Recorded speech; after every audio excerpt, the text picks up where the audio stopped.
नमस्कार दोस्तों, स्वागत है आप सभी का एक बार फिर मेरे इस यूट्यूब चैनल नॉलेज व्या में। दोस्तों, आज मैं इस वीडियो को शुरू करने से पहले आपसे गुजारिश करूंगा कि इस वीडियो को पूरा देखें और प्लीज़ इस वीडियो को ज़्यादा से ज़्यादा शेयर करें। दोस्तों, आज इस वीडियो के अंत में आपको उस पहेली का जवाब भी दूंगा जो मैंने अपनी अनएम्प्लॉयमेंट वाली वीडियो में पूछा था। पहेली ये थी कि एक इंसान एक जादूगर की एक दिन मदद करता है, उसकी मदद करता है तो वो उसे एक इच्छा पूरी करने का वो बोलता है। तो उसके घर में जो बूढ़े बाप होते हैं, उसके जो इनको अमीरी चाहिए होती है, मतलब पैसे चाहिए होते हैं। उसकी माँ होती है जो अंधी होती है, उन्हें आंखें चाहिए होती है, और उसकी पत्नी की कोई संतान नहीं होती है तो उन्हें आंखें चाहिए होती है। तो इसका जवाब मैंने पूछा था कमेंट सेक्शन में। दोस्तों, इस वीडियो के लास्ट में मैं आपको उसका जवाब दूंगा। खैर, आज हम पहली की बात को अभी यहीं ख़त्म करते हैं और अपने टॉपिक पे आते हैं। दोस्तों, आज हम फ्रीडम ऑफ प्रेस के बारे में जानेंगे कि क्या इंडिया जहाँ पे इतने सारे न्यूज़ चैनल्स हैं, जहाँ पे प्रेस का एक मेन रोल रहता है, गवर्नमेंट की अच्छाई या बुराई दिखाना, ये सब। और प्रेस जो है दोस्तों, वो किसी भी गवर्नमेंट को गिरा भी सकती है और बहुत महान भी बना सकती है लोगों की नज़रों में। इस हिसाब से प्रेस का बहुत ही मेन रोल होता है इंडिया में। दोस्तों, आज हम उसी के बारे में बात करेंगे, एक एनालिसिस दिखेंगे अपने देश में प्रेस का। दोस्तों, आज जो अभी ताज़ा रैंकिंग जारी हुई है फ्रीडम ऑफ प्रेस की, उसमें इंडिया की रैंकिंग 142वें नंबर पर आ गई है। यानी लगातार नीचे की तरफ हमारा प्रोग्रेस बढ़ता जा रहा है सिंस 2014 से। 2014 से पहले इससे हालात थोड़े अच्छे थे, लेकिन उसके बाद से लगातार भारत की फ्रीडम ऑफ प्रेस की रैंकिंग में लगातार नीचे आता जा रहा है। दोस्तों, आज हम अगर कोई भी न्यूज़ चैनल देखें एनडीटीवी इंडिया को छोड़ के, तो उससे आसानी से पता चल जाएगा कि आज इंडिपेंडेंट जर्नलिस्ट की हमारी प्रेस के मीडिया में थोड़ी कमी हो गई है। दोस्तों, इंडिपेंडेंट जर्नलिस्ट आज हमारे देश में हो नहीं रहे हैं, या फिर हो रहे हैं लेकिन उन्हें मौका नहीं दिया जा रहा। इसका तो मुझे पता नहीं। खैर, हम अपना टॉपिक शुरू करते हैं। दोस्तों, आज जर्नलिस्ट इंडिपेंडेंट नहीं हो रहे हैं।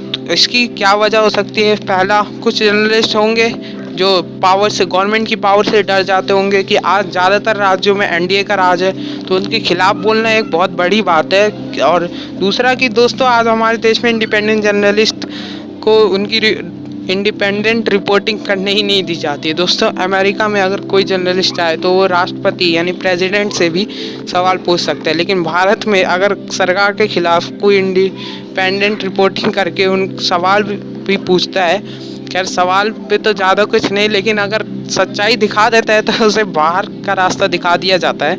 ऐसे कई एग्जाम्पल हैं दोस्तों। उन्हीं में से एक सबसे बड़े एग्जाम्पल पुण्य प्रसून वाजपेयी जी हैं। दोस्तों, पुण्य प्रसून वाजपेयी जी 2018 में अपना एबीपी न्यूज़ में मास्टर स्ट्रोक शो चलाते थे, और ये बहुत बड़े पत्रकार थे, सीनियर जर्नलिस्ट थे एबीपी न्यूज़ में। इन्हें क्यों निकाल दिया गया? इन्हें अपनी सच्ची पत्रकारिता करने की वजह से निकाल दिया गया, या फिर इन्हें खुद ही रेजिग्नेशन देना पड़ा एबीपी न्यूज़ के दबाव में। दोस्तों, हुआ यूँ था कि पुण्य प्रसून वाजपेयी जी एबीपी न्यूज़ में अपना शो मास्टर स्ट्रोक चलाते थे, तो उन्होंने अपने इसी शो में एक महिला के झूठ का एक्सपोज कर दिया था जो उन्होंने बीजेपी के समर्थन में बोला था। दोस्तों, चंद्रमणि कौशिक उस महिला का नाम था क्या अभी भी होगी वो। दोस्तों, उन्होंने पीएम मोदी के एक समारोह में जाने से, जिसमें उस समारोह में प्रधानमंत्री जी ने किसानों से खास बातचीत करी थी, उसमें वो भी एक किसानी थी महिला, तो उन्होंने उस समारोह में पीएम मोदी से कहा कि जब से उन्होंने पैडी की कल्टीवेशन छोड़ी और सीताफल की फार्मिंग शुरू की, तब से उनकी आय दुगनी हो गई। पहले उनकी इनकम 50 रुपीज़ थी, अब उनकी आय दुगनी हो गई। तो उन्होंने ये कहा, और उन्होंने ये भी कहा कि उन्हें प्रधानमंत्री के कृषि आत्म परियोजना से बहुत फ़ायदा हुआ। और ये भी कहा कि उनके ग्रुप में जो महिलाएं हैं उन्हें भी बहुत फ़ायदा हुआ। अब जब एबीपी न्यूज़ ने उस महिला से बातचीत की तो कुछ और ही नतीजा निकला, और उसे वाजपेयी जी ने अपने शो में निकाला। जब एबीपी न्यूज़ के द्वारा उस महिला से बातचीत की गई, तब उस महिला ने कहा था कि उनका 12 महिलाओं का एक ग्रुप है जो 700 रुपये प्रतिदिन कमाते हैं, यानी हर महिला प्रति महीने 1750 रुपये। तो यानी एक दिन की उनकी इनकम लगभग 58 रुपीज़ के आसपास हो गई, 58 टू 59, और पहले उनकी 50 रुपीज़ थी। तो 8 रुपये बढ़ने में शायद ही किसी की इनकम दुगनी होगी। और दूसरा, उन्होंने ये भी कबूल किया था कि उन्हें समारोह में जाने से पहले बीजेपी ऑफिशियल्स के द्वारा टॉर्चर भी किया गया था। और जब उनके ग्रुप की महिलाओं से बात की गई तो उनके ग्रुप में जितनी भी महिला थी उन्होंने भी ये कहा उन्हें कोई फ़ायदा नहीं हुआ है। बस इसी को पुण्य प्रसून वाजपेयी जी ने अपने मास्टर स्ट्रोक शो में दिखाया और कुछ चंद सवाल पूछ लिए। अब उसके अगले दिन से ही यूनियन उन पे अलग अलग तरह के एबीपी न्यूज़ पे दबाव पड़ने लगे। हमारे बाबा रामदेव जी की कंपनी पतंजलि, उन्होंने ऐड भी दिखाने बंद कर दिए एबीपी न्यूज़ पे। और यूनियन मिनिस्टर राठौर जी और निर्मला सीतारमण जी ने भी सवाल उठाए, जो कि आज के हमारी वित्त मंत्री भी हैं। और एबीपी न्यूज़ पे पॉलिटिकल प्रेशर खूब बना और जिसका नतीजा ये हुआ वाजपेयी जी को रेजिग्नेशन दे के जाना ही पड़ा। तो ये तो हमारे इंडिपेंडेंट जर्नलिज्म की बात हुई हमारे देश में। ऐसे सिर्फ ये ऐसा नहीं है कि ये अकेले पत्रकार हैं, और भी इंडिपेंडेंट जर्नलिस्ट के चेहरे हैं जिन्हें निकाल दिया गया। उन्हीं में से एक सीनियर जर्नलिस्ट जो भी एबीपी न्यूज़ के थे, वो अभिशार शर्मा, उन्हें भी निकाल दिया गया। टीवी9 भारतवर्ष में सीनियर जर्नलिस्ट अजीत अंजुम जी, उन्हें भी निकाल दिया गया। सॉरी, अजय अंजुम जी, उन्हें भी निकाल दिया गया। टीवी9 भारतवर्ष के एक और पत्रकार जो इंडिपेंडेंट रिपोर्टिंग करते थे, उन्हें भी निकाल दिया गया। उनका नाम है विनोद खापड़े। और दोस्तों, एक विनोद दुआ जी भी इंडिपेंडेंट रिपोर्टिंग करते थे। खैर, उन्हें रिपोर्टिंग उनके चैनल में, जब किसी चैनल में जगह ही नहीं मिली इंडिपेंडेंट रिपोर्टिंग करने की, तो यूट्यूब चैनल इन्होंने चलाया अपना। इन्होंने क्या, सारी इंडिपेंडेंट जर्नलिज्म आज यूट्यूब चैनल चला के ही अपनी जीविका चला रहे हैं। तो इन्होंने इन पे FIR हाल ही फिलहाल में दर्ज हो गई। और पता है क्यों? क्योंकि इन्होंने कपिल मिश्रा के खिलाफ सवाल पूछ लिए थे। दोस्तों, हम सब जानते, दिल्ली दंगे हुए थे, उनमें आम आदमी पार्टी के नेता भी पकड़े गए। ठीक है, पकड़े गए भाई, उन्होंने गलत काम किया था, एक आदमी की हत्या में शायद वह शामिल थे दिल्ली पुलिस के द्वारा। और लेकिन कपिल मिश्रा और अनुराग शर्मा ने क्या अच्छी बातें कही थी। उन्होंने भी तो भड़काऊ भाषण दिए थे, उन्होंने पब्लिक को कोई प्रोत्साहन तो दिया नहीं था। तो विनोद दुआ जी ने कपिल शर्मा के खिलाफ बस सवाल ही पूछे और वो उठाए थे अपने यूट्यूब चैनल पे एक शो में।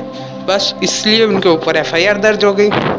शायद यही आज हमारे देश में यही इंडिपेंडेंट जर्नलिज्म रह गया है गवर्नमेंट के द्वारा।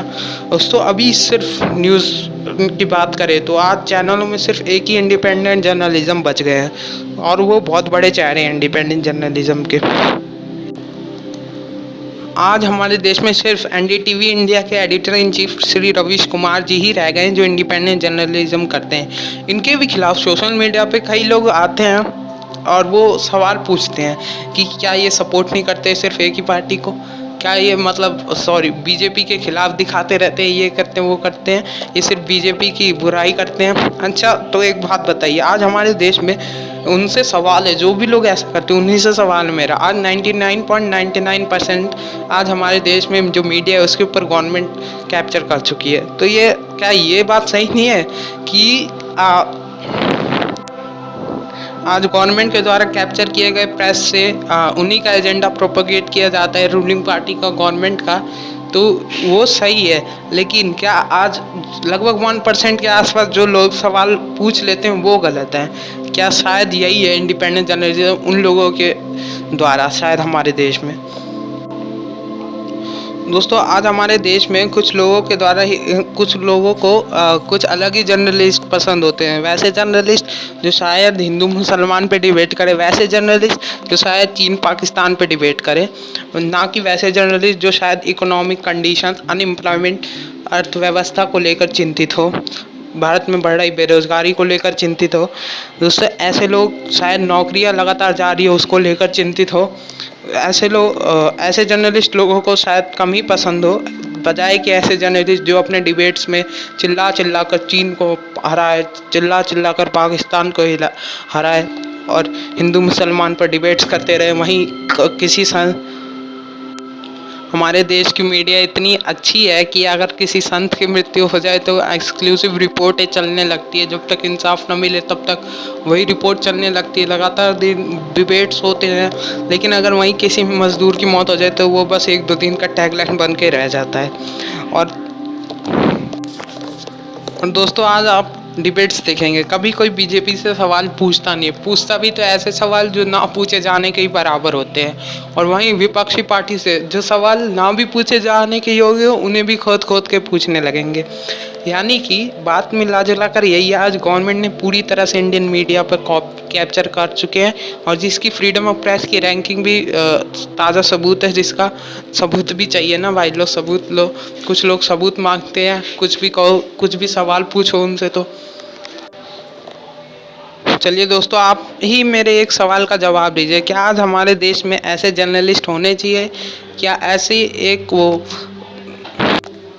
ऐसा मतलब कि एक मीडिया का सिस्टम होना चाहिए कि जो कि अनएम्प्लॉयमेंट के बारे में चर्चा करे, पॉवर्टी के बारे में चर्चा करे, नौकरियों के बारे में चर्चा करे, इकोनॉमिक कंडीशंस के बारे में चर्चा करे, और बाकी अनेक तमाम मुद्दे जो कि देश के विकास में बहुत महत्वपूर्ण होते हैं उन पर चर्चा करे? या हमें ऐसा सिस्टम, मीडिया का सिस्टम चाहिए या ऐसे जर्नलिस्ट चाहिए कि वो चीन पाकिस्तान को ही अपने डिबेट्स में हराने में मशहूर रहे, एक नेता को बिल्कुल एक किसी फिल्म स्टार की तरह दिखाने में मशहूर रहे, और हिंदू मुसलमान का हमें अंतर लगातार बताते रहने पर निरंतर है। 2014 से मेरे ख्याल से मैंने जितना देखा है, हिंदू मुसलमान डिबेट 2014 से के बाद सबसे ज़्यादा किसी देश में हुई है तो वो शायद इंडिया ही है।